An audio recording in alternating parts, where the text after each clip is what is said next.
This method can help answer questions in the autoimmunity field, such as identifying cell frequency abnormalities and function differences, such as production of key cytokines in the setting of autoimmune disease.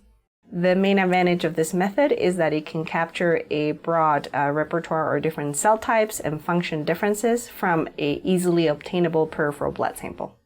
Generally, individuals new to this process may struggle with getting the timing of the blood processing steps right, the antibody panel design, the barcoding process itself, and analysis of high-dimensional single-cell data. This systems immunology approach is particularly suitable for autoimmune diseases like SLE, where immune dysregulation is pervasive and evident in peripheral blood. Visual demonstration of this method is important to clarify the timing of steps and also to show how multiple samples can be barcoded and pooled prior to mass cytometry analysis.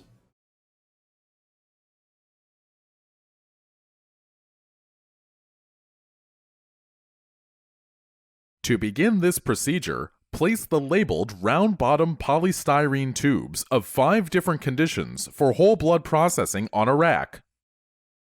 Next, add 1 milliliter of 37 degrees Celsius rPMI to each tube.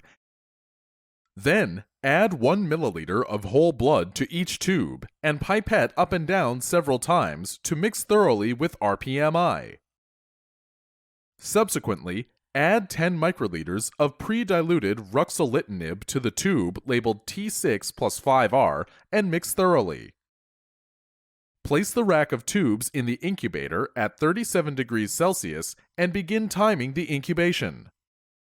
To process the T0 sample,